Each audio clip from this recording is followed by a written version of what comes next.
call the December 12th Planning and Zoning Commission meeting to order. Please rise for the Pledge of Allegiance. I pledge allegiance to the flag of the United States of America and to the republic for which it stands, one nation, under God, indivisible, with liberty and justice for all. All right, good evening, everyone. We'll start tonight with roll call. Stephenson? Here. Kimball? Present. Carey? Here. Hampi? Here. Schlotthauer? Here.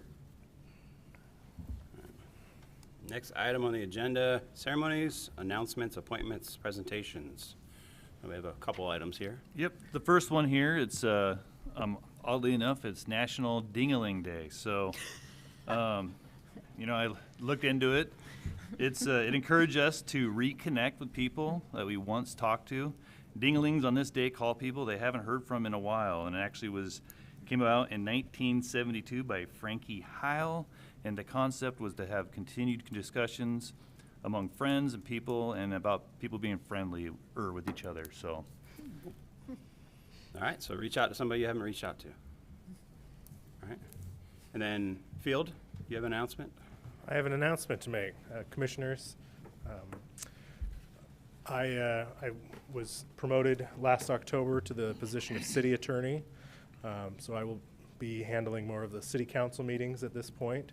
And after a long vetting process, we now have another deputy city attorney who will be handling our planning and zoning commission meetings. So I would like to introduce Chris Gabbert. He will be filling that chair moving forward. So, Congratulations. All right, To both of you. Welcome to Yep. you. Thank you. welcome. All right, next item, any amendments on the agenda tonight? there's none. Okay.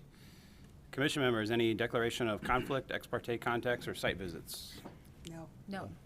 All right, seeing none, let's move on to the consent calendar. Yeah, action item A is minutes from the Planning and Zoning meeting, November 14th, 2023. All right, just the one item. Anybody like to make a motion? I move to approve the minutes as written. Okay, we have a motion on the floor I second. and a second. Roll call, please. Hampi? Yes. Schlotthauer? yes. Carey? Yes. Stephenson? Yes. Kimball? Yes. Okay. Next item is citizen issues. This section of the agenda is reserved for citizens wishing to address the commission on an item that is not listed on the agenda tonight. Persons wishing to speak will have 5 minutes. Comments related to pending public hearings, including decisions that are being appealed to City Council, are out of order at this time. Repeating comments of similar or the same topic are also out of order. Comments regarding performance of city employees are also inappropriate and should be directed to the mayor. At that time, do we have anybody that has any citizen issues? All right, seeing none, we will move right along. Unfinished or old business? There's none. Okay. That'll bring us to the main topic of our meeting, public hearings. First hearing tonight is the post PUD-23-1 and subdivision-23-4. Open that public hearing and Ethan will present. Good evening, Commissioners. Ethan Porter, one of the planners here with the City of Post Falls. Here to present the PUD and subdivision for the Post, which is PUD-23-1 and SUBD-23-4. So the owner of this property subject site is SL Investment Properties. The applicant is Connie Kruger, who's here tonight to present on their behalf. The requested action tonight is going to be two decisions. You have a PUD approval as well as subdivision approval. So we'll go through in this slideshow and as well as in our decision at the end for what you guys decide through the PUD first, and then we'll go into the subdivision afterwards. So the plan unit development requested action is basically to have the proposed modifications to city standards approved through the PUD on the subject site that encompasses approximately 8.72 acres. And then the subdivision would be on that same acreage to subdivide into 87 single-family residential lots. So looking at the subject site, you can see it's hatched in red there on the northwest corner of Pole Line Avenue and Cecil Road. So just north of the high school there to the east side of the high school. Currently, the land is vacant and undeveloped, so there's nothing built on it at this time. It's above the Ratcham Prairie Aquifer, and the water provider in that area is the Ross Point Water District. The wastewater would be provided by the sewer of Post Falls for that location. Looking at the zoning and the surrounding zoning of that site, to the north you have a CCS zoning with the storage facility use. You have to the east, across Cecil Road, the church, which a church use there on that that commercial property, which is red. And then to the south across Pole Line, you have public reserve zoning, which would entail the high school use there. To the west, you have an R1 single-family residential subdivision, which is known as the Knapp Addition. So that's the yellow you see. So you have the red to the north, red to the east, and then the public reserve to the south, and then to the west is the yellow. So you have commercial being the red, yellow being the single-family residential, green being the public reserve. So at this point, we'll go into the PUD review criteria. There's quite a bit, so I'll try to do the best I can to be as clear and precise as possible. The first review criteria, there's subsections between each one. So review criteria 1, subsection A, the first review criteria discusses the proposed PUD providing adequate utility services and parking to service the proposed development by providing public water supply system with adequate supply and being able to serve the development.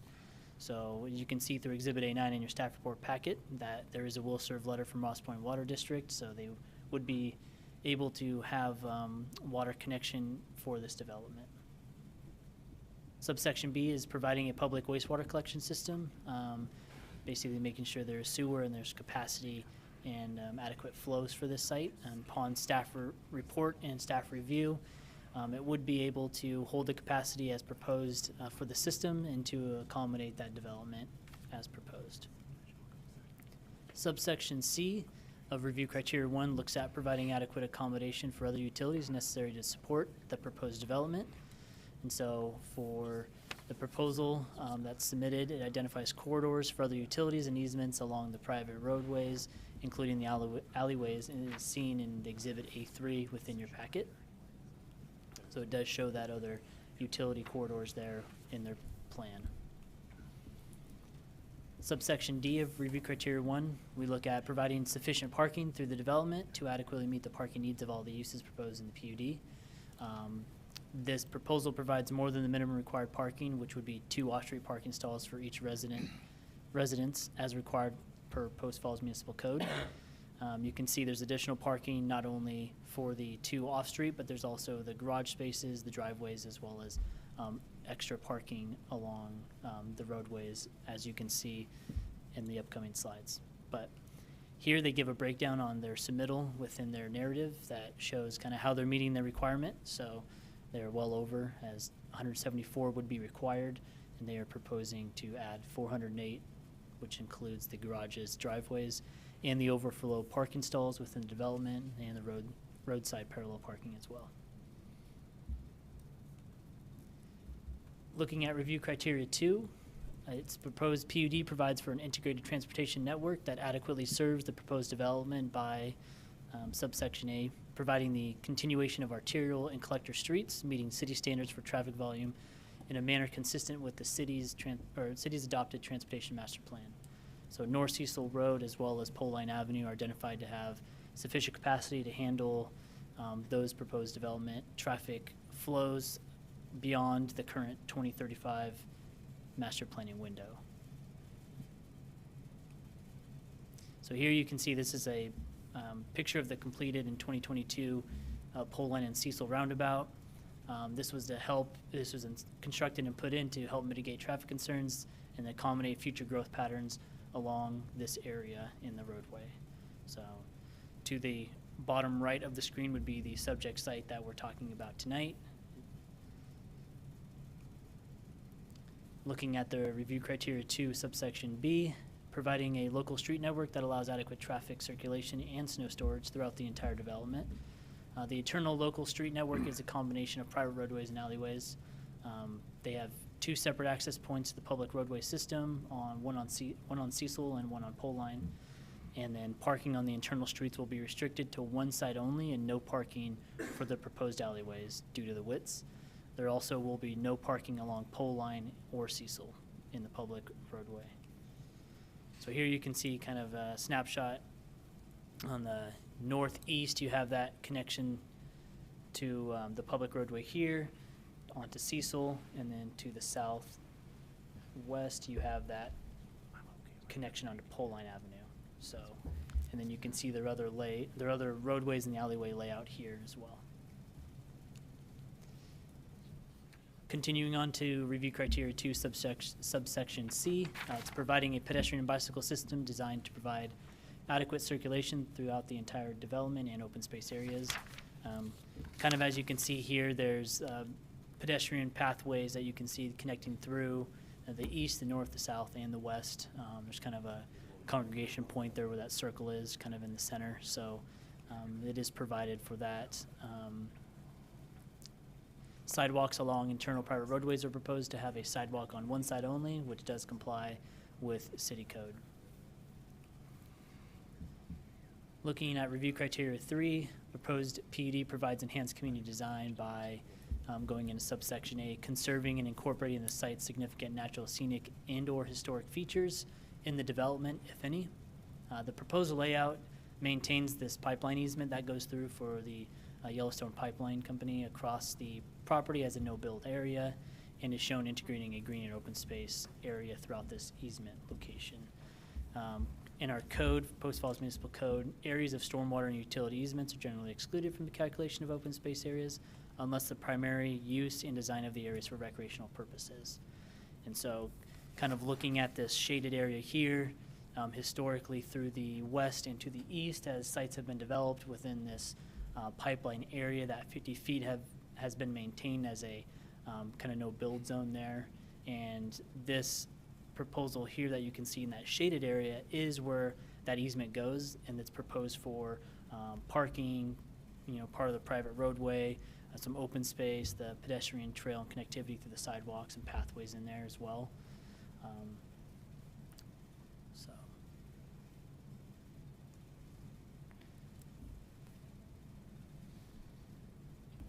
Looking at review criteria 3, subsection B, integrating a mix of compatible land uses in the development, inadequate buffering and/or separating any incompatible uses in the development. The proposed use would be considered compatible. You have single family, like I mentioned, the NAP addition to the west. Single family would be the proposal here as well on their own lots. So that compatibility of single family with single family is compatible between the two. It does provide a diversified housing, which is beneficial to all residents nearby for the elementary schools and that high school location as well. So to have your diversified housing near a school, high school or middle school or elementary schools would be beneficial. So that is a compatible use for that location. Looking at subsection C of review criteria 3, locating the proposed uses and lot sizes in the proposed PUD in a manner that blends with the surrounding uses, neighborhoods, and public facilities located in the city. Typically proposed townhomes for development, those lots for single family are 25 feet wide and have a minimum lot size of 2,400 square feet. One of the proposal for modifying this section of code would be a 2,000 square foot lot size as well as a 21 feet to 48 feet lot width. You can see that in Exhibit B within Exhibit A2 in your staff report packet, as well as graphically per Exhibit A3. And so if you want to take a look at that, it's kind of looking at those uses in the proposed manner that blends the surrounding uses. It kind of adds that diversified housing aspect as well. Subsection D of review criteria 3 looks at providing at least 10% of the gross land area for open space that meets the recreational needs of the users of the development and provides for a variety of recreational uses. So exhibits A2 and A3, as you can see in your staff report packet, they propose a 1.51 acre kind of open space area between tracks A through D, which equates to approximately 17.5%, which exceeds that 10% requirement.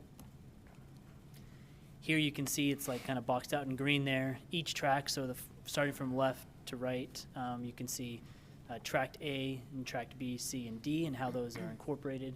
Within the staff report, you will see a Tract E, but the Tract E is not included in the open space, as that covers the roadways and alleyways and stuff like that for the transportation.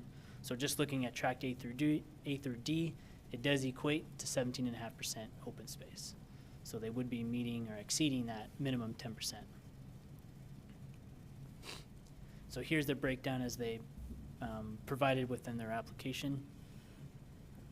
So A through D pretty much comprises all of that 17.5%, which is labeled their common open space area, 1.51 acres.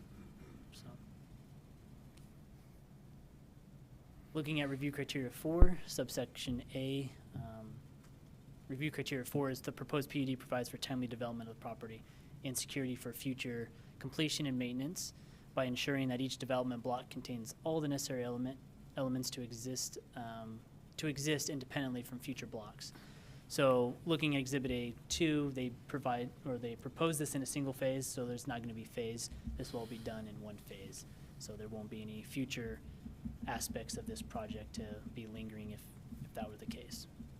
Subsection B looks at ensuring that each building in the development lot has sufficient access around the structure to allow for continual maintenance of the building and access for emergency services.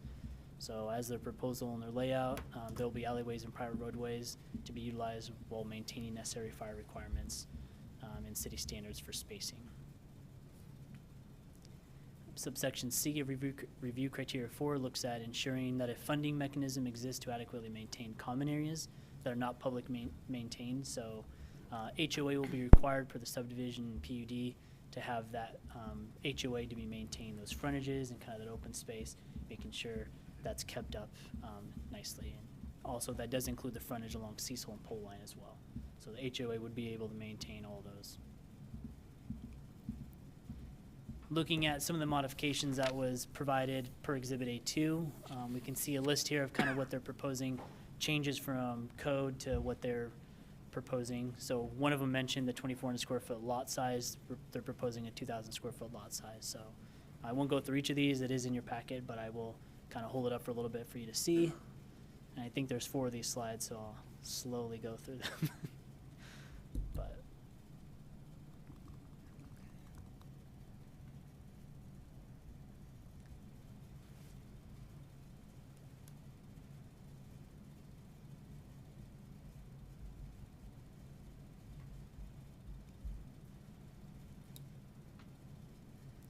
this is Title 17, so this deals primarily with the subdivision requirements here. As before it was 18, so that would be all the zoning.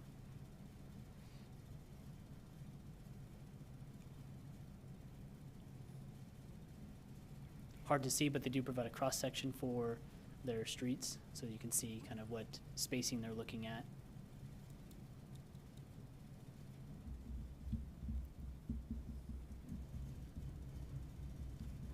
Before we jump into the subdivision, are there any questions you have for staff at this point in time for the PUD aspect?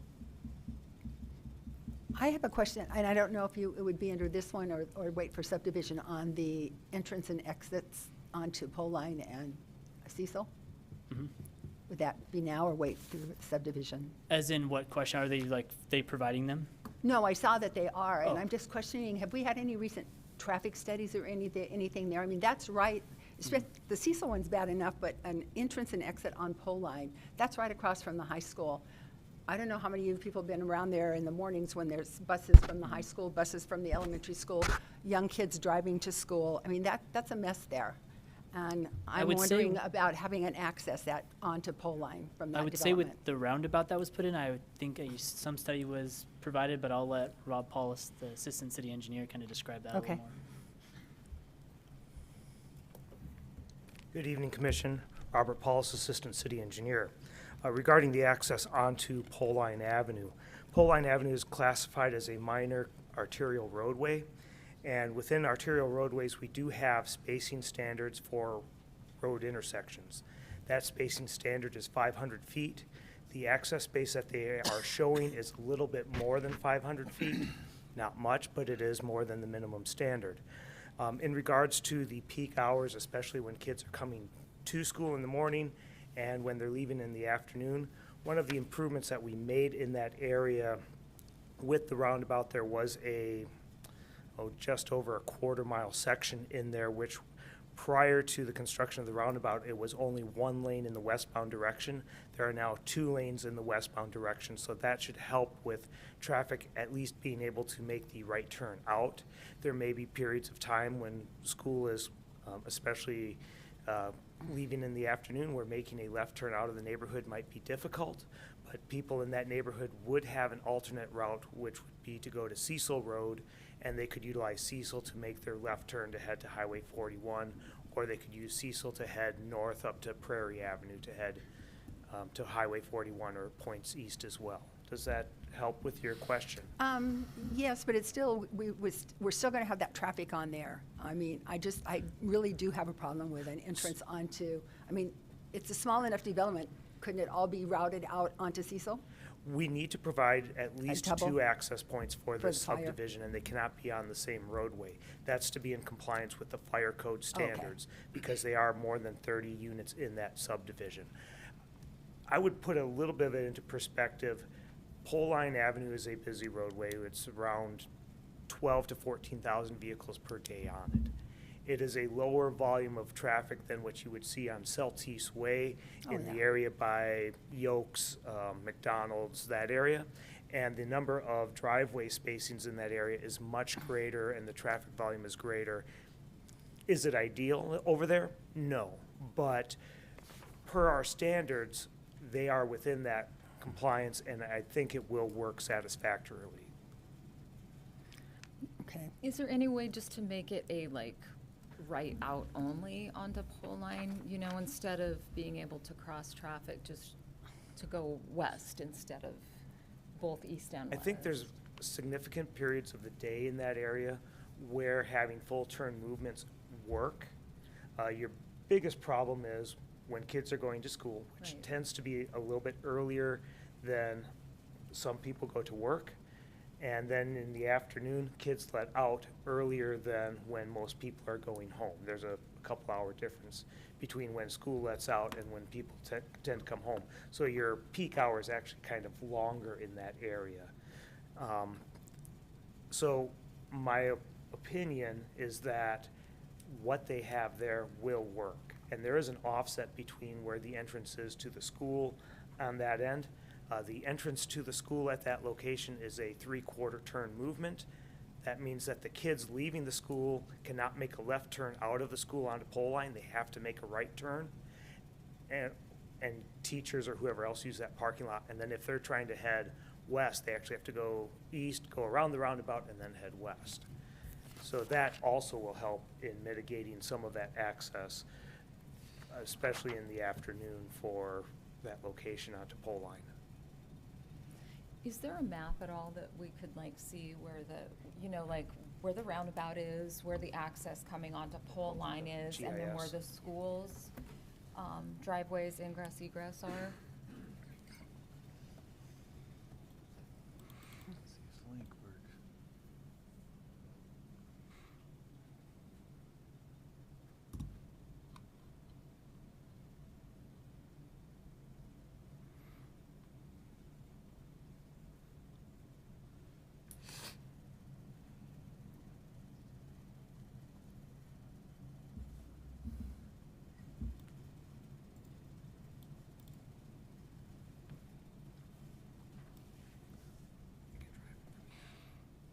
Thank you, Ethan. Okay, so we're looking at, where am I? This general location here. Let me bring up the aerial imagery because that's really what says a lot. Okay. So here we have the roundabout that was installed last year. Here's the 3/4 turn access movement onto and from the school district, and their access point. I'm going to go a little bit off of memory here, so if I'm a few feet off, oops, pardon me, but as I recall, it was at 530 feet.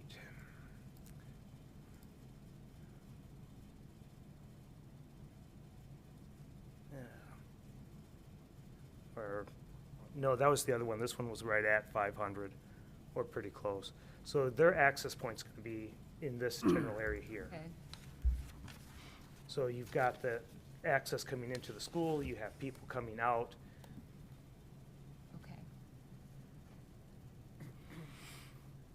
Yeah, that helps, thank you. Okay, So, Rob, if I'm understanding it right, if someone were to have a hard time making a left-hand turn coming out on the pole line, that next time they'd probably just go east and go on a Cecil and then hit the roundabout and have a freebie as soon as that.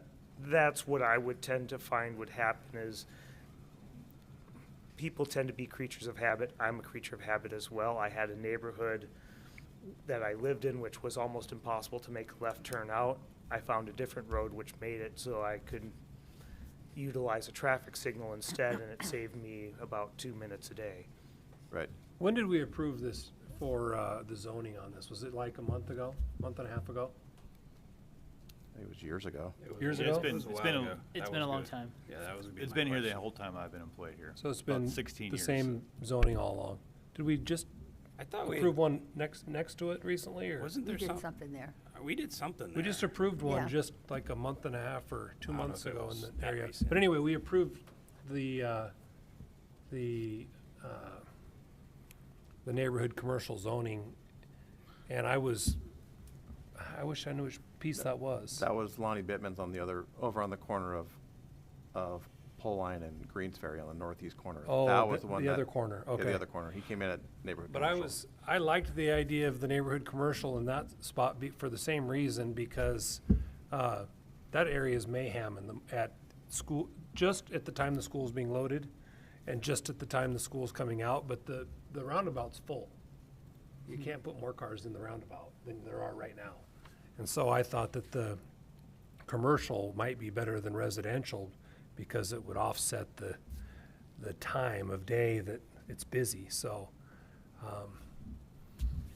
yeah, anyway, this residential use it's going to be, it'll be mayhem. And maybe they will find another way around, but they're sure gonna have to. Right. I mean, they've- Those two very specific times of day. Right. I mean, if they want to get out to Highway 41, now they can go up to Hope. They can get out onto Cecil, just go over to Hope and get onto Highway 41. They don't even have to hit Pole Line anymore. There's a lot of ways out of the rat maze now. This has been limited commercial for a while. Yeah. I think, if my memory serves me correct from the stories that were told to me, was that it was a condition of participation upon annexation. That's why to the north, that's also commercial, where the storage units are at. It's actually, from a planning perspective, an odd location for CCS, but that's Okay. why I always was wondering why that was CCS at that location. But, yeah, I think there was, before I came on, that's been limited commercial, which is generally flipped around a different way if you were to go off of intent. Not saying that's right or wrong, but No. generally you go from a more intense node, be higher use, and you go off to a lesser zone as Yeah. you go off. I just could have swore we talked about this one before, but maybe it was something else. Yeah, it must have. It's really Familiar? Groundhog Day, I guess. Right. Yeah. I know for a long time it was owned by a church. And for a very, very, very long time it was owned by a church. And I think that's why it might have been zone C7, or the limited commercial, or whatever it is now. I want to say C17L, but that's not right. That's Court Lane. So, yeah, I think it was just owned by a church. And that was probably the best for them at that point in time, based on the code at that point in time. Any other questions on the PUD before moving on to the subdivision? Other questions? I think the only one question I have, and this has to do with the public roads, and maybe the applicant can speak to it, has to do with a road maintenance fund and setting that up appropriately, because this is setting itself up to be what's probably going to be a starter home type of situation, where they're trying to meet a starter home market. And setting up I think the term that I've heard before is a sinking fund for road maintenance in the future, to make sure that we set them up, or that any sort of an HOA is set up for success rather than failure in the future. And so what kind of, maybe this is a better question for legal, I don't know, what kind of condition can we put on there to make sure that they're set up for success in the future with regards to long-term maintenance of a private road? I'll let you guys think on that, and we'll come back to that. That's not an easy one, and And the I believe- applicant may have an answer for that as well. That's what I was gonna say. I believe the applicant can probably talk to that a little more so than I. So we'll move right along to the subdivision review criteria then. No more PUD-related questions? No. Nope. So the subdivision here, you can see kind of another layout here, what was proposed. The project data table there, that was submitted as well, and so this just kind of gives a holistic view before we move into it. First review criteria looks at the water supply, making sure there's adequate water. Again, this was already discussed in Exhibit A9. They do have the will serve letter from Ross Point Water District. Review criteria 2 does look at the sewer aspect as well, which also was mentioned. The city of Post Falls will be the sewer provider for that, and there is adequate capacity to provide service to this proposed development. And then review criteria 3 looks at the proposed streets being consistent with the transportation element of the comprehensive plan, kind of already discussed a little bit as well, but maybe some lingering questions still you have that the applicant can probably hound out a little more than I can, but right now as a subdivision in the proposed layout, they are consistent with the city transportation master plan as shown in that Exhibit A3, so also what Rob stated as well as far as traffic flows and access onto Pole Line and Cecil.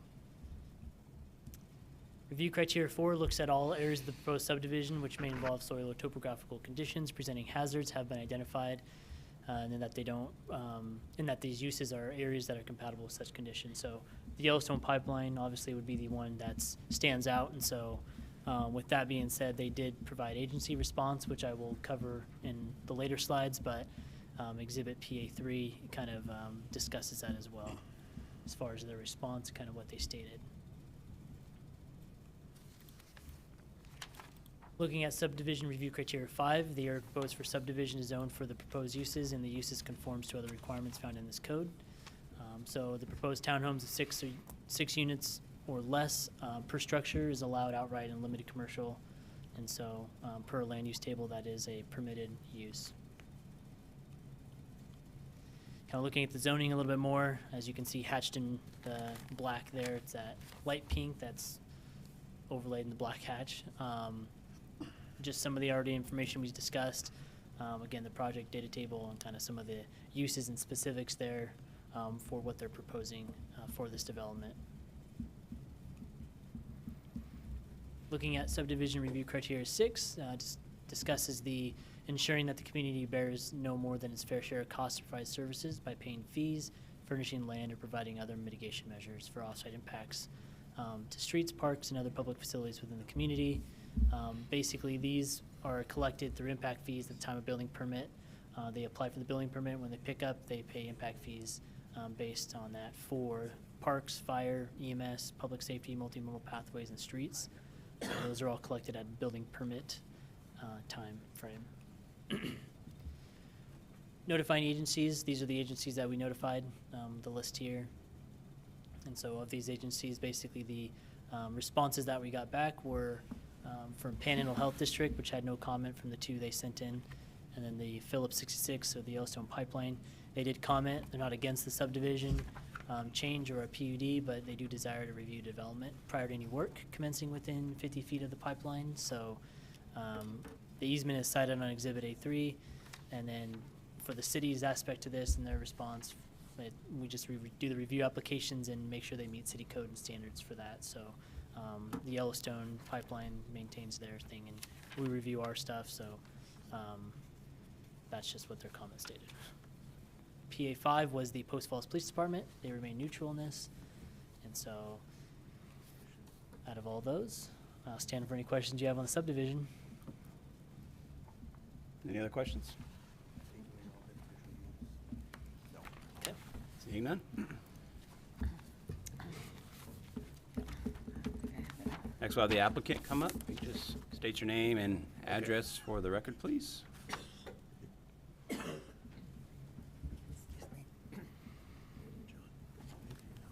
Hi, my name is Connie Kruger, and my address is 1859 North Lakewood Drive, Suite 102, in Coeur d'Alene, Idaho, 83814.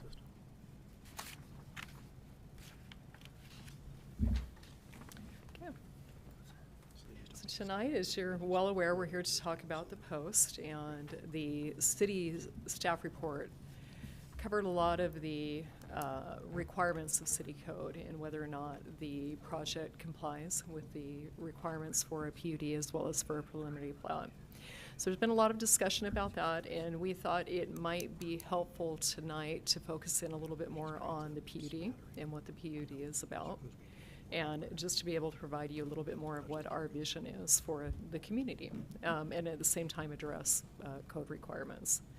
So informationally, the post is a project that will be built by Architerra Homes. Architerra Homes is building out the Foxtail development in Post Falls, and they have several different communities that they're working on in the general area. See if I can. Okay. Going to location, we like this location map because this shows you the property and the proximity to Post Falls High School, right across the road.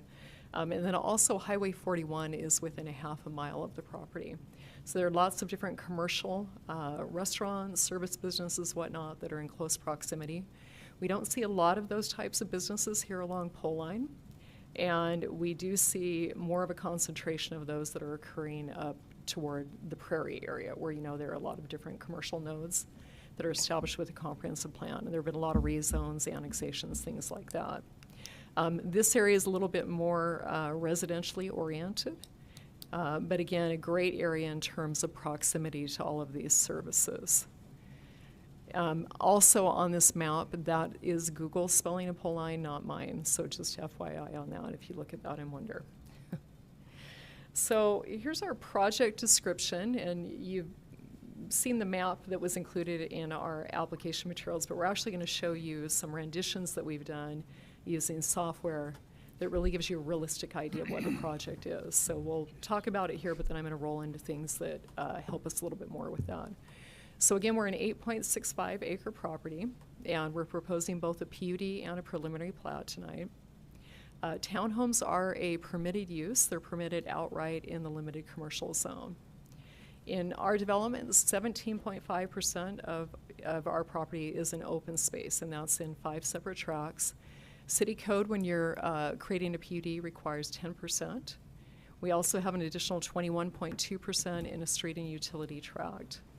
As has been mentioned, we have 87 single-family residences, and our density is 10.1 dwelling units per acre. So city code actually allows you to have 18.15 dwelling units per acre, and that would be an outright approved townhome development. The reason that we're doing a PUD is we're looking for some design variation, so not density bonuses.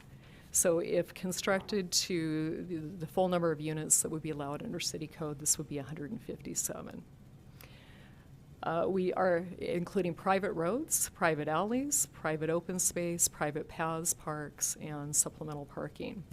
And if you take a look at the parking, you can see that the parking is designed not only to provide access into some of these green spaces, but also in close proximity to all of the different homes that are in the area. So it can be used by people who are visiting, great walking distance within that. We will be fencing the property on the perimeter, so we'll be fencing it on the north and the west, and then all of the perimeter lots that you see here on the north and the west are larger, more standard-sized lots, and they all will have fenced backyards. So that provides some great opportunities for, you know, pets and kind of some good personal space there. We'll have frontage improvements and be constructing some sidewalks on North Cecil Road, and there is some sidewalk to the north of us, to the south, so we'll be providing some of those missing connections and that connectivity to residents of Post Falls. Our design modifications, Ethan went over briefly, but again, they're detailed in Exhibit B. We are proposing a PUD because we think that we have an opportunity here to create a more livable environment. If you take a look at our paths, they're not just aligned with the Yellowstone pipeline. We also have north and south paths and green space to really connect the residents within the community. We also have had a great focus on our architectural design, and we'll talk about that tonight. But a lot of this has been designed in detail, so we're not providing you with just conceptual drawings or conceptual layouts. We do feel that this provides a feeling of community closeness and will provide for a lot of interactivity between the residents. This is, as I mentioned, one of our renditions. Everything that you see in this drawing is drawn to scale, so this is based off of our preliminary plat drawings.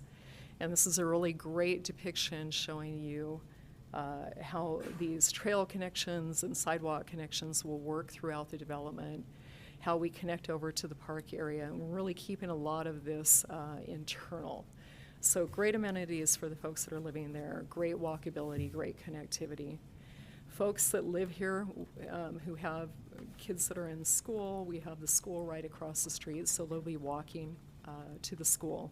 So we don't really see people leaving this development and driving during peak traffic times for schools. And again, peak traffic for schools tends to be a little bit of a different time than general peak hour traffic. You can see the interactivity that we have with our sidewalk crossings, both on Poline and on Cecil. And so just to highlight, this outer road is a private road, and then the roads that you see internally are private alleys, and we'll take a look at the design on those. A little more information on our lots. Our lots range from 21 to 28 feet wide, and we do have corner lots that widen up to about 48 feet wide. We do have a 2,000 square foot minimum lot area that we're requesting, but if you actually look at the plat layout, which is included in your packet, most of the lots that are the perimeter lots are in the range of 3,700 square feet. So exceeding the required minimum of the city, I think it's 2,400 square feet. And what we've done is we've taken these smaller lot sizes that are closer to 2,000 square feet, and we put them in that internal area. And the reason for that is that we were really trying to think about the neighboring properties and to create more of a standard single-family lot that was a little larger with backyards in those areas that abut our neighbors, and bring this smaller lot development pattern internal. We're not requesting any types of exceptions or deviations to lot coverage, so we will not be exceeding the 70% required by code. And again, these interior lots will be serviced with rear garages and access from the alleys. This shows you a little more on our access and parking, and we'll take a look, a little closer up view of these typical sections that you see on the right. But just informationally, 33 of these units will be front-loaded from that private street system, so that's the perimeter street system, and 54 will be rear-loaded from the alleys. We have ample parking. Ethan has gone over our table, but just so that you're aware, 2 interior, 2 exterior per unit, with an additional 30 roadside spaces and then 30 overflow spaces that are in those green space areas that you see near the park. This comes to a parking of 4.69 spaces per unit, and as we've heard, the requirement by code is 2 per unit. This is our private street typical section, so you can see we're not, we're not running one-way roads that are very narrow. These are sized to provide for parking on one side, and we actually will be grading to one side, and so you see a little bit of a, versus crowning the road, we'll be grading so that our stormwater runs off to one side. So this is why you see kind of a larger swale over the right where the tree is. And again, we have sidewalks through much of the property. This is our private alley typical section. This is a 26-foot wide alley. So again, not 20 feet, it's not any type of a minimum under the fire code. We're making sure that we're meeting all fire code requirements. This is again that aerial view, just another look at the property. This is, shows you from the corner of Cecil and Poline, looking back into the property, what this looks like. And this park area that you see here, again, is very realistic. We've already picked out a number of the park structures that will be within this, the play structures. And what you see here is truly the project that we have committed to build. So again, another view of that. Some of the features of the parks will have concrete bollard-lit walking paths, benches, picnic table, a 30 by 30 shade structure, and a play structure that will be in a play area with engineered wood fiber. So that's for ADA accessibility. We'll also have irrigated turf grass, trees, and landscape beds. So this is a good view of the park and the shelter. And this play structure that we've selected is, it's called, I believe, the cloud structure. So nice little, kind of a modern type of a play set that we have there. This is the view from from Poline, looking north. As to our townhome design, it has been mentioned in our narrative that our townhomes are fully designed. So we know that what we have designed will fit the type of structure that we would like to build there. There's been a lot of discussion internally about even an additional foot of width in a bedroom or within a bathroom. So lots and lots of discussion about the folks that will be living here and what will be appealing to them in terms of a livable interior environment. Each of the townhome structures has 4, 5, or 6 single-family residences, and we'll look at all of this in greater detail. The townhome structures, or the townhomes themselves, are either 21 or 28 feet wide. They are 2 stories tall. And the outer perimeter, where we're looking for the more traditional lots and the more traditional structures, will have ground floor bedrooms, and this will allow for senior and multi-generational living opportunities. Again, we have fenced-in backyards on those perimeter lots. This is an HOA managed project. It is important to know that with Architerra Homes and their affiliate companies, they actually have an in-house HOA manager. And so this is really a strong point for them. There was a question earlier about maintaining the roadways over time. That is actually something that they have in their HOA documents in some of the other developments, including Foxtail and some in Coeur Lane. And they are used to collecting assessments for that and building the fund to be able to address that long term. And this is something where in our development agreement with the city, we would be happy to address that further. Would you be all right with a condition of approval that had you address that in the HOA documents? Exactly. We could also address it, address it in the development agreement as well. Okay. Yeah. And one other important thing to be aware of is that there will be vacation rental restrictions on this property. So you would not be allowed to do Airbnbs, things like this. These would be standard monthly rental if rented.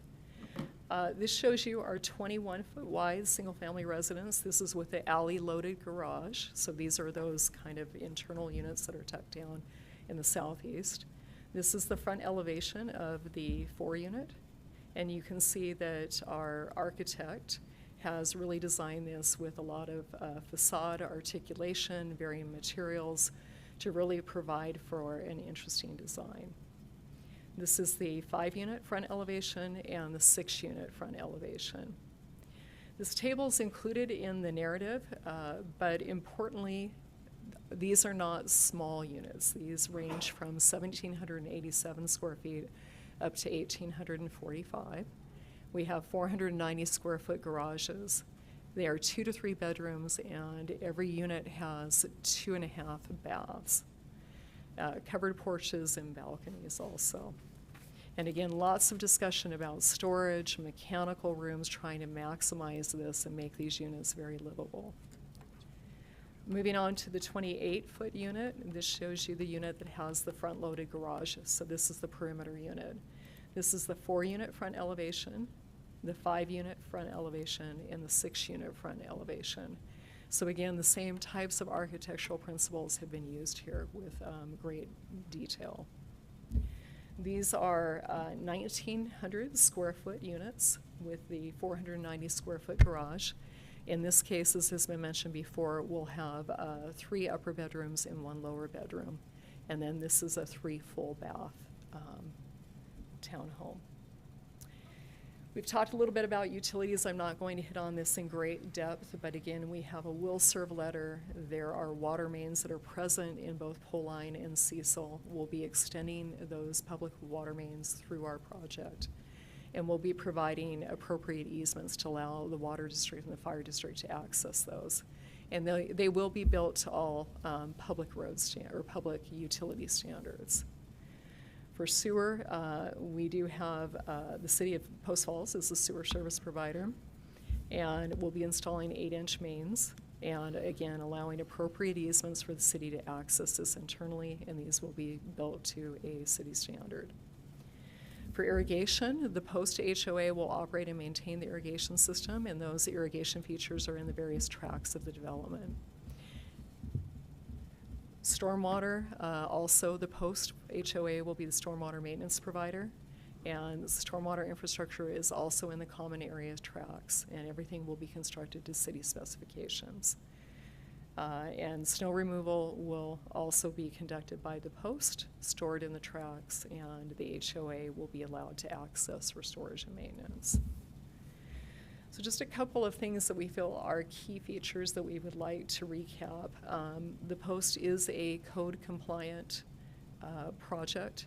The property is properly zoned. This is a limited commercial zone where single-family residential townhomes are a use of right. Again, the reason that we're here tonight is because we're proposing more innovative design with those single-family residences. We're at 55% of the allowed density and 170% of the required open space as required by Post Falls City Code. We have appropriate infrastructure. We're on Poline. We have a minor arterial capable of carrying our traffic volumes. We're less than a half a mile from State Highway 41, which is also capable of carrying this traffic volume. The roundabout that was recently constructed was constructed with the utilities installed to serve the Post. So we won't be doing any kind of street cuts or any kind of modification to the roundabout that was recently constructed. We're in an urbanized area of the city. We're not out on the city fringe trying to propose something like this. We're in an area where we have public services and public amenities that are nearby, whether they're schools, a fire district, city hall, police, whatever it may be. They're all in close proximity to us. And again, we're currently served with all utilities. We do think that this community will provide for abundant quality of life. With the private roads, the alleys, the open space, the parks, and the supplemental parking, we really think that we've designed a project that will be very desirable to people. We have thoughtful site layout, and again, we paid a lot of attention to the design, both externally and internally, of the townhome units. We believe this project is economically beneficial. It creates entry-level housing opportunities that are in near proximity to the schools, churches, and services, in fact, walkable proximity. Our parks, trail systems, overflow parking, utilities, and roads will all be constructed by the current owner, and they'll be maintained at the cost of the future owners. But at the same time, we will be paying taxes, capitalization, and impact fees that will mitigate our specific impacts. So we believe that we're bringing you something that economically is very beneficial to Post Falls. We're actually reducing the burden by taking on this infrastructure and its maintenance ourselves. As you're aware, this has been accepted by the agencies. Some have commented, some have had development-related conditions. We've reviewed these. We think that they are appropriate conditions, and we are willing to accept all lawfully imposed conditions of approval. So I have lots of additional slides on code compliance and other things, but a lot of it is it replicates what Ethan has already presented. So one other thing I would like to touch on is when you look at the deviation table, there are deviations that we identified that are really related more to the building permit phase of the project, or they were code interpretations. So when you look at that list, realize that we were just trying to document all of the different elements of this so that we can move smoothly through it. But not all of those items are really the subject of the plan unit development process that's in front of you. So I am available to answer any questions, and we do have our development team here with us today too, and so I can call on anyone. Did your question get answered? Yeah, it did. Oh, I Did would, you referred to this as entry-level housing. What do you mean? So these are gonna be individually sold? These are gonna be units that are owned, Yes. not rented? Yeah, yeah. Well, not necessarily rented, but they're gonna be individually owned. Yes, yeah. And entry-level housing, so what's the price range then if we're considering it entry-level? So the price range that we have looked at initially, You want to come up to the microphone? you'll need to so come we can- Just so we can document everything. yeah, and you be know. sure to introduce yourself real quick. Hi, my name's Tyler Hogan. I'm CEO of Arcatera Homes. Our targeted price range is coming in somewhere around the neighborhood of the low 400s. We're hoping to be in the maybe high 300s, just depending on overall development cost and cost of construction at the time that these go. If we if we see pricing trending like we are now, we're hoping that subcontractor pricing will allow us to get to that sub 400 level. But as of right now, we're sitting in the low 400s, which when you look at the market is, close to the median or just below the median price range for this area, so. Okay, thank you. Yep. I have a couple quick questions. Sure. I think I saw it on your map when you were showing it at the houses, but the rear load ones that are on the alleyways, Yes. they have also two spaces that are theirs that are on the property, right? They do, yes. Okay. And then, but there's no fencing or yards or private yards or anything in the backs and any of those? Only the ones on the perimeter have the private? Yes, the ones on the perimeter have the private backyards. I think this is a good depiction to be able to see that. So these that are here on the north side and on the west side will have the private backyards that are fenced. Okay. And then these, as you kind of see how they're laid out and how they interface, they're not really conducive to a fenced backyard because they're meant to be part of the open space, interacting a little bit more with the other properties in that area. Okay, thank you. Yeah, you bet. Any other questions? All right. Commissioners, hi, Chris Gabbard over here. Nice to meet all y'all. I just wanted to remind the commission that our purpose here tonight is to review whether or not the PUD and the proposed subdivision meets the design criteria, and those are the factors you'll base the decision on. So while the price point and everything else is instructive, it's not a factor that the commission can support a decision or a denial of the decision on. Just as a formalistic aside there. So thank you for that. Cool. Thank you. All right. Thank you. Cool. Do we have any public comment? If anybody else has any public comment, just make sure you fill out the paperwork in the back and bring that up here. So we got one here wishing to speak yes in favor. Seth, I'm going to butcher your last name, so I'm just going to let you do that. So, name and address for the record, please. Seth Owen Street. My address is 218 South Juniper Court here in Post Falls, and I'm also the pastor of the Post Falls Baptist Church at 1608 North Spokane Street. And I'm here tonight to speak in favor of this project. To go back to a comment that you made a little bit ago, Counselor, the property was at one time owned by the church that I now pastor. It was purchased in late 1999, early 2000, with the intention of eventually building a church building there. And so when that was annexed into the city with the the Highway 41 corridor, that was the intention of that, thus the zoning that came to play at the time. Due to circumstances that we did not plan on, we came to a place where we realized that the resources that were tied up in that property would be better served on our current property there on Spokane Street, and so it was sold. We were here before this council 2 years ago to request a zone change, and the prospective buyer at the time of that property was proposing a high-density subdivision that was opposed by some citizens in the community. as well as denied by the city council. But what came out of that meeting was encouragement for us to find a buyer. We're not in the house building industry, of course, other than the Lord's house. But we were encouraged to find a potential buyer or project that would either fall easily within the current zoning, which my understanding is this does, or to service single-family residences that are going to promote the kind of growth that we're after here in Post Falls, which this now does. So coming back here, we were able to find Arcatera Homes and their partners, and the purchase was made. It was taken care of a couple of years ago, not long actually after our meeting with you folks. So in looking at this proposal and knowing that where the direction was going, Arcatera Homes and their partners have long history in this community. They're not a new fly-by-night development company. They have people and friends and family that are here, have a vested interest in what we're doing. This is going to provide affordable living. It falls within the code. It falls within what we're after here in Post Falls. There's never a perfect world, and so hearing some of your questions tonight, those are always questions that we have. I've lived in Post Falls for over 30 years now, and we see growth. And I think our city has done a great job in addressing many of those things. This development addresses those things. It meets those questions. I think it answers those problems.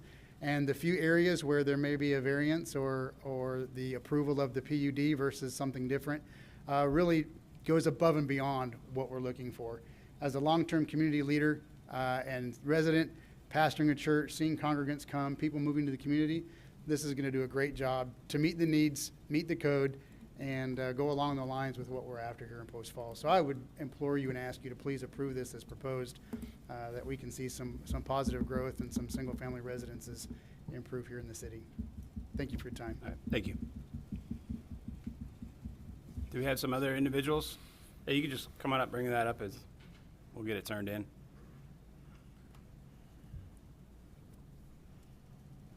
We need a taller podium. Name and address for the record, please. Thanks. My name is Rob Orth. My address is 223 East Sherman in Coeur d'Alene. I'm here to speak in favor of the project. I'm a local real estate agent, and this is an exciting project to myself and other agents in that this provides opportunity for people that don't have any opportunity right now. And so I want to go through a few statistics from the Kootenai County 2023 Housing Affordability Study. Some of you may have read it, but it really speaks to some of the questions you have had and why this project is so important. So the average price is up 160% from 2016 to 2023. What does that mean? In 2016, a $256,000 home is now about $560,000. When we look at people trying to move into properties now at $560,000, it's next to impossible for that entry level or lower income working class type person. This is the perfect property for that. Kootenai County is the third fastest growing county in Idaho. Almost 100% of that is in migration, meaning people coming from out of town into our town. We don't have growth internally. Our death rate is about the same as our birth rate right now, which is a very interesting statistic. New unit development will need to increase by 2,700 units from 2021 to 2030 in an attempt to keep pace with the growth. That's 2,000 to 3,000 units annually based on projected population. It's a big number for our whole county, and without approval of these types of projects, we just fall further behind in the need for new housing. Year to date, new construction units were 642 sold. That's down 6% from last year, and the reason for that is the interest rate and our prices are higher. So it's just easy math as to why we're having trouble getting people into houses that are affordable. What are the positive factors for this post-development? Potential for more affordable single-family units for what we call missing middle or the workforce housing. So those are people that work for government, police officers, school teachers, the like. So all of those that cannot get into housing right now, this is a type of project, single-family project that they could afford. It's near businesses, schools, restaurants, and amenities. Ties in existing walking paths in the community. I love the fact that the HOA will be maintaining the internal. It takes the pressure off of the city to take on more street services and plowing and those types of things. Well thought out design, as we saw, with building elevations, internal streets, green space, and reduced unit density. What's also exciting is this inventory could become available very soon within the next 2 years. That's tough to do these days. Usually we're 3, 4, 5, 6 years out on a development, and this is a lot of units that could start off in a short period of time. Increased supply also helps keep prices in check. If we don't add supply, all of our prices will go up on the existing inventory, an important thing for us to keep in mind. If we don't focus on increased housing inventory, what happens locally? Younger folks move away. We see that now, and it will continue. They can't afford to live here, and so they go somewhere else where they can afford. First-time buyers will stop looking here, which they've already done to a point. Without parental help, first-time buyers can't move into a home locally. High impact to the loss of skilled working population. If we lose our younger people, we don't have a new set of people coming in to do the jobs we need to have done here. Just talk to any contractor, they will tell you. An interesting stat that I also found I think is important, this came from this week at the Idaho Department of Labor. We have one person to fill every 10 job openings in the state of Idaho. That's crazy. So how do we increase that? Is we provide better housing, more housing for the people that need it. Stagnant inventory typically leads to higher prices for existing inventory, given our buyer pressure. I think this is the right kind of project. It's well thought out. It's in the right area. It's got the streets have already been built up around it for increased pressure from traffic, which there will be because of this. But the streets are already done. That's unusual for around here right now as we drive around with construction. This is done, so that's a great idea. And Highway 41's already been widened, so again, for good traffic flow. So I hope this is approved to go forward. I think we need it in all of our communities, and this is a great example of if it gets done here, it could be done in the other communities as well as an infill project. So thank you for your time. Thank you. Do we have any more? Yeah, please. Oh, okay. You give it to Ethan. Cool. Name and address, please. Yeah, my name's Dean McConaughey, 732 South Canal Street, Coeur d'Alene, Idaho, 83814. Even though it's Coeur d'Alene, I'm in the county and Post Falls Highway District. So I'm excited to be here. I heard about this project, and I think it's awesome for the community. And I got a firsthand sneak peek of it because I am a realtor. I'm not their realtor. I'm not a realtor for the developer or the builder. But because I am a realtor, I got a chance to see it firsthand. And the uniqueness for the PUD is a really special concept for the community because for everybody in Idaho, we all know we want lower density and we want lower taxes and we want to keep our open space. And so this has greater open space than what's required, 7.5% higher open space, which is nice. We have lower density. The density of the community is quite a bit lower than what could be. And as an agent, I've done a lot of different projects in Post Falls, all the way back to Riverside Harbor and Hunter's Glen, and Prairie Falls, and Fieldstone. And driving to Prairie Falls and Fieldstone over the years, down Pole Line, we've seen all these commercial properties along the way sit there kind of stagnant because they're challenging to develop. You need a big developer with deep pockets to do something nice. And so what do we normally see? Well, right now on the other side of the church, we see mini storage. Farther down on Syringa, we see a massive apartment complex. We know that there could be 150 units of apartments in there without being here tonight. So to have half that density or 55% of that density is really special.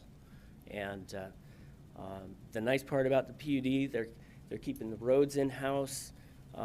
They have a very well-structured HOA management company to take care of the neighborhoods. If you want to see what that's like, just go over to Foxdale. And it's a really nice project over there. And you can see what the parks are like. You can see that they're maintained.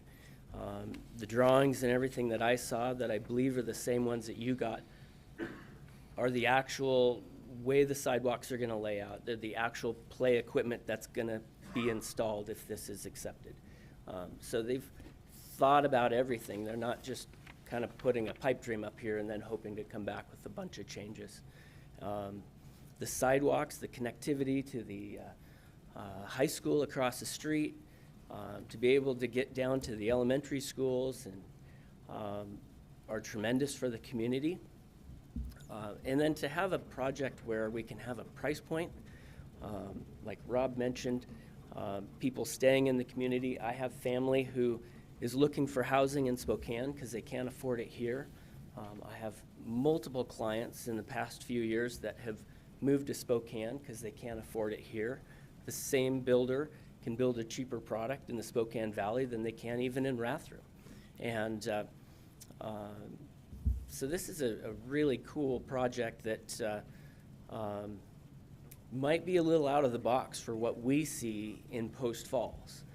But if you go to other communities and other cities, this is kind of the normal type of development. The Prairie Falls neighborhood with wide lots, big, huge yards, isn't the normal anymore in development because land costs so much. And the land cost is driving prices up. And so this consolidates the land, and I think it's an awesome project to have. So, anyway. All right, thank you. Any other public comment? Any other commissioner questions before we close out the public hearing? Assuming no rebuttal. Yeah, I just assumed no rebuttal since they were all in favor, so. Well, No. I was planning to Right. rebut the comment received in record from Philip 66. if I have no- By all means then, we're still open. I shouldn't assume. No worries. My name's Todd Taylor. I'm with the law firm of Randall Danskin in Spokane, and I represent SL Property Investments. My office address is 601 West Riverside Avenue, Suite 1500, Spokane 99201. And my purpose is limited to just discussing the commentary received from Phillips 66, the owner and operator of the pipeline. In their written commentary, they made references to the need for their approvals for this development. I wanted to point out some legalities with respect to that. Their rights are encapsulated in a 1953 easement, which grants them no approval rights other than the pieces of the project directly built over the pipeline. They offer an interpretation that gives them more leeway and tries to impose their will with respect to their current procedural guidelines and developments as to how they would do things now if they were installing this pipeline now and getting this easement now. Those preferences and ideologies don't apply. The courts look at these issues at the time the easement was granted in 1953 and what was the intent then. And Idaho law is exceptionally clear. When a writing is ambiguous, when it doesn't designate a width, it's limited to what is necessary. So the whole purpose of my comment is to just, in case we get lost on the 50-foot issue or how far we need to be from the pipeline, the commenter from Phillips 66 quoted federal regulation, but they did so in an incomplete fashion. Their comments leave out the second half of the sentence they cite, which makes clear that under the federal regulations that apply to this pipeline, that you can build residential dwellings within 50 feet so long as you cover the pipeline with 48 inches of fill. And that's exactly what my client's plans call for. That's what they intend to do in their construction methods, is bring in the fill necessary to cover this pipeline 48 inches to get them compliant with the federal regulations to build within 50 feet residential developments. I don't really want to take up more time than that. I think that's all I needed to say, so unless there's questions. I just have one quick, do you know, as I read through the PUD conditions of approval, I didn't see anything in there referencing Yellowstone Pipeline other than showing their easement or their pipelines on the final plat. So is that consistent with your analysis of the staff report? Yeah, I think there was an email included in the staff report. That's an exhibit that refers, that's the commentary I was referring to, is Okay. their indication of a requirement for their approval of the development plans, which simply isn't consistent with their rights under the instrument of record. Okay, thank you. Very welcome.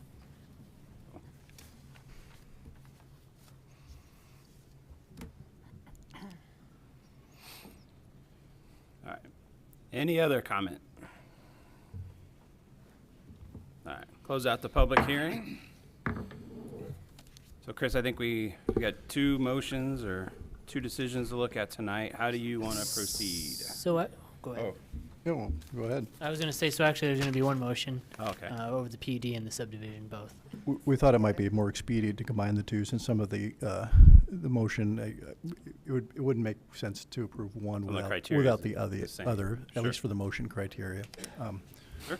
So with that, I believe the order of the business was to try to do the PUD criteria first, unless the commission wanted to take up the subdivision review criteria. No, I think PUD is fine to start with. Yep. Yeah. And on the comment about the easement with the pipeline, we did get late comment on that. I mean, the city isn't in a position to, it's a private matter, to negotiate or litigate private easements, the rights and everything else. That's something for the developer and the pipeline owner to address. And so I don't believe that there's any conditions in the recommendation to address that. And back to your earlier question on the streets, if it were to be approved with conditions, under the condition 10, I think you can amend that, condition 10 that's on the recommended staff report, amend that to address the HOA taking care of the streets and everything else. I'm not aware of a mechanism to create a sinking fund, I think was what was suggested.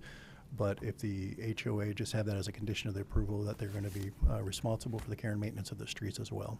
That would be my recommendation if you were to approve that. Yeah, we to add that to 10. Yeah, you could I'll put take that a shot at it. Put that in under 10. That would be the best place for it. boy. So with that, Chair and members of the commission, let me see if I can do this the right way.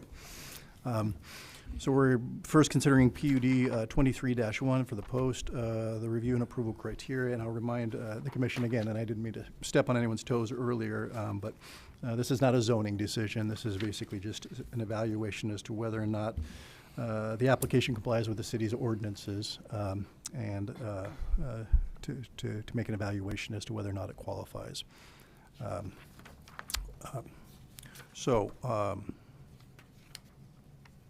Review and approval criteria number 1, that the proposed PUD provides for adequate utilities, services, and parking to service the proposed development by subsection A, providing a public water supply system that is adequate supply to serve the proposed development. Well, yeah, they did that. We have public water, Ross Point Water, and public waste that can support the addition of their units. Yep, and on subsection B, That's B. providing the public wastewater collection system that is designed in accordance with the city's master plan and has sufficient capacity to accommodate the proposed sewer flows. Yeah. I'm sorry, for procedure, do each of you respond on that, or is this just kind of a? Yeah, the way, it said that they could support their added units in the Okay. wastewater. Usually, as long as one of us gets enough information in there, we just move on. But if we need more context, usually Field says, come on, more. nudge you along. All right. Yeah.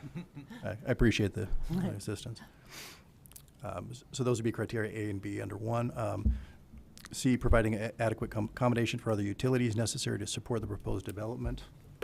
So they'll be providing dry utility easements adjacent to the roadways and their alleys as necessary, so that'll cover that.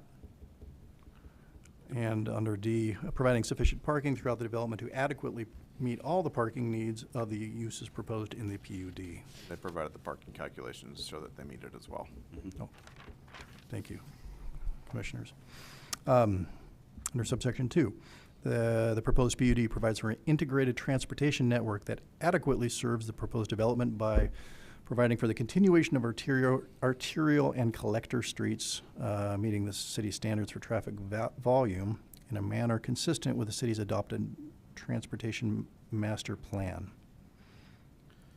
So their street network has only got 2 options for access. They can't go north and they can't go west. So they have to go east and they gotta go south. They meet the standards for approach separation. And that's really the only standard at issue here is that. They'll be widening Cecil on the west side to make sure it meets the standards for that.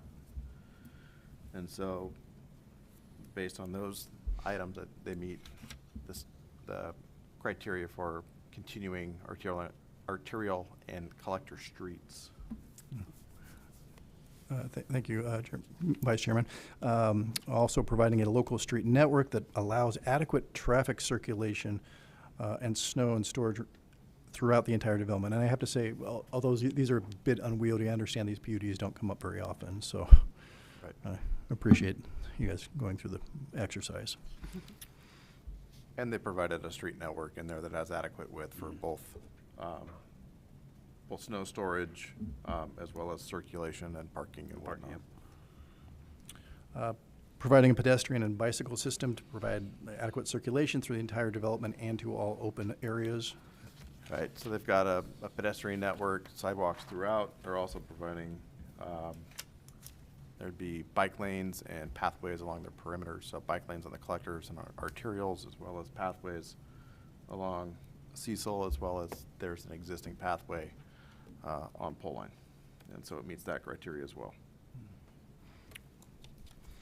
That the proposed PUD provides enhanced community design by conserving and incorporating the site's significant natural, scenic, and/or historical features in the development, if any. Yeah, kind of because of the pipeline, that's kind of builds in where the green space is. So. And I'm not sure if there are any significant natural sites. Yeah. I don't think Yeah. there's. I don't think that, That I know of. if any part applies more than anything on this. It's a natural pipeline. Natural Right. pipeline. Yeah. Naturally installed in 1950, It's historic now. historically, and not very deep. That the proposed PUD integrates a mix of compatible land uses in the development and adequately buffers and/or separates any incompatible uses in the development.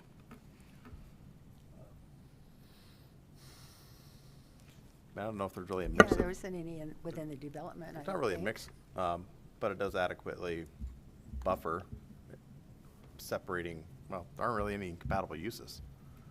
So it's residential next to residential, next to storage. And Across the street acro- from school. across the street from a school and Yeah, a church. The those proximity are- to the high Yeah, school Yeah. shows the beneficial to the residences.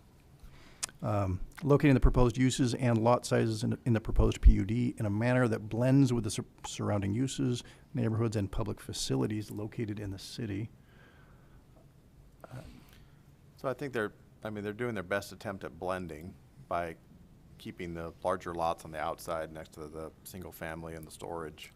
And then the smaller lots are all internal, kind of in that internal island. So they're doing their best to do that with the manner of product that they're putting together. I think it's, what they're doing is, I think the real question is, was that a appropriate zoning to place there at the time with the intent of this density in the area? I don't think it was a great use of the space, but currently that's the zoning that they have on the property, and I think that what they're doing on site makes good sense, so that's the catch-22 on these LC zones. Right. And the proposed PUD provides at least 10% of the gross land area for the open space that meets the recreational needs of the users. I think they exceeded that. They have quite a bit. exceeded 17 that and a half. by their presentation. Okay. And finally, the proposed PUD provides for a timely development of the property and the security for future completion and maintenance by subsection A, ensuring that each development block contains all the necessary elements to exist independently from future blocks. They mentioned Single single phase. phase and within 2 years. So.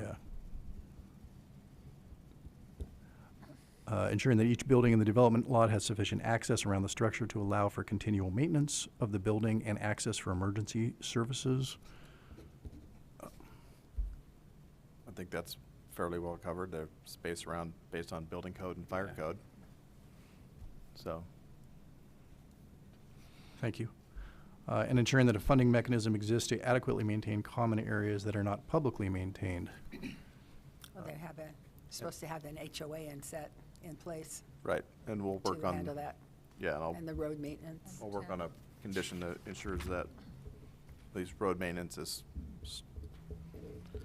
started and accounted for in the long term. Okay. All right. And we will.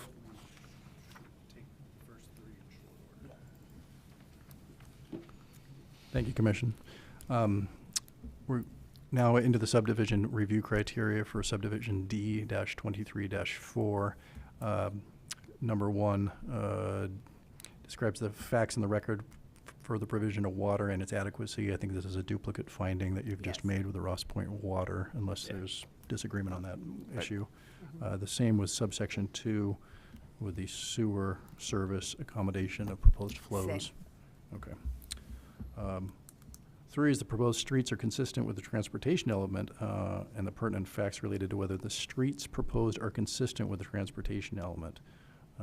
What's unique about this development or unusual is the private development on that factor, but I will direct P&Z to make a finding on that one if they can, please. So the one street that is, the one public street that is not fully constructed at this time is the western half of Cecil. And that'll be constructed in conformance with the transportation element of the comprehensive plan and the transportation master plan. And with regards to access standards, the approach spacing meets the transportation element as well. Thank you, Chairman. Or, sorry, Commissioner You can Kimball. call me Ray. Ray, appreciate it. Number 4, are there pertinent facts in the record that identify soil or topographical conditions? There was none noted. There weren't anything noted. I think that the pipeline's the only pipeline, thing yeah. that's there, and they know about it, and they're designing around it. I think that's the only thing that's there, and they're dealing with it. Yeah, thank you. Number 5, describe the pertinent facts in the record as to whether the subdivision is zoned for the proposed use and conforms to other requirements found in the code. Yeah, it was mentioned in there, 6 townhomes would be allowed outright by code, so that conforms. I think the only requirements, or the only parts of the code that it doesn't conform to are the exceptions that they're asking for in the PUD. Thank you. And then finally, number 6, describe the facts in the record relating to whether the development has offset the impacts to parks, public safety, and streets. I think staff took care of that with regards to both the frontage improvements being done as well as impact fees being paid at the time of building permit. Yes, sir. Thank you.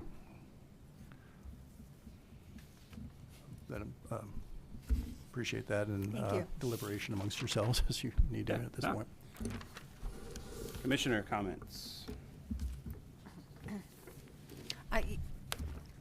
You heard me note that I do have a little issue with entrance onto Spokane Street, but it meets all the criteria to be able to do that. I just hope there's not any more traffic than we already have there. I hate that roundabout.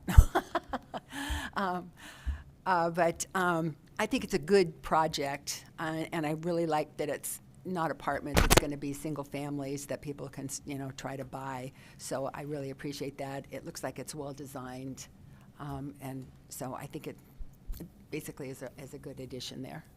Yeah. I think it's definitely well designed. I really do hope we get to that lower price point, because that is what the city needs at this point. Obviously, we're in an environment we probably haven't been in a long, long time, so we'll see how that plays out. For me, I think, the traffic is an issue, but, it's not a criteria we can look at. The way I kind of put it is, for 4 days out of the week, traffic's really bad in the morning, really bad in that time in the afternoon, 9 months out of the year. So it's really, when you look at it that way, it's a small portion of the day. But hopefully, with the widening of those roads and the improvements, it should work better. Maybe people find different routes, as we've talked about before. I agree. That was probably my only issue is going out onto pole line, and like you said, we can't really do anything about that. But I think people will find other ways to 41, and they obviously have them. So that may not be used as much as we anticipate as well. And I think it's a great project. I think it's at a price point we need here, and I think townhouses are a great option for homeownership. Yeah, I agree. It's a product we need. I don't like the left turn onto pole line. in the morning and the evening. It'd be nice if there was something that could be done about that. There's already a congestion problem there. Kids on the sidewalks, cars trying to cross two lanes. And so I think that's going to be a mess, but it is a product we need. And so hopefully it turns out to be a nice product. Yeah, I think the bugaboo on these things always seems to come down to traffic, and I think I always try to give drivers a little bit of a benefit of the doubt as to when they plan their trips, when they leave, what route they take. And I think this is a case where the worst turning movement is someone who lives there trying to leave and do a left-hand turn. And when they sit at the stop sign for what they can consider to be too long, whatever that is, they'll end up going out onto Cecil, and they'll hang a right and get to the roundabout right away, or they'll go left and they'll go out to Hope and do whatever they need to do. They'll go up all the way up to Prairie. They'll find their way out, and I give most drivers credit for figuring out the best way and the most safe way in and out of their own neighborhood. So I don't think that'll be a long-term issue. I think it'll be something that drivers figure out relatively quickly. All right, with that being said, I'm going to guess Ray's going to want to put this motion together since he's been writing over here. Right. So we've got a combined motion. So I move to approve the post subdivision PUD file numbers SUBD 23-4 and PUD 23-1. Finding that it meets the approval criteria in Post Falls Municipal Code 18.20.080 and 17.12.060 subsection H as outlined in our deliberations, subject to conditions 1 through 11, amending condition number 10 to add a sentence that reads something to the effect of, the developer shall provide a calculation for HOA dues to include both annual maintenance costs as well as long-term maintenance costs associated with the streets, alleys, sidewalks, etc., as well as a mechanism to collect funds for those short and long-term maintenance items. All right, we have a motion on the table. And direct staff to prepare a written reasoned decision. Now we have a motion on the table. Full pause there, sorry. Sorry. You put the I motion finished up? the motion. Okay. I'm done. I second it. Okay, we have a motion and a second. We have a roll call, please. Hampi, Yes. Schlauthauer, Yes. Carey, Yes. Kimball, Yes. Stephenson. Yes. All right. Next item on the agenda is administrative and staff reports. There's none. Any commissioner comments? Am I gonna see any of you guys tomorrow? I will be there. I will be there. I'll be there a little bit late, but. Perfect. Well, we won't have another meeting, so before Christmas. Yeah, have a So good Merry holiday. Christmas. Yeah. Happy holidays, everybody. Yeah, all you guys do. All right. Blessed Christmas to everybody. And next item, Move to adjourn. move to adjourn. All in favor? Aye. All right, meeting's adjourned.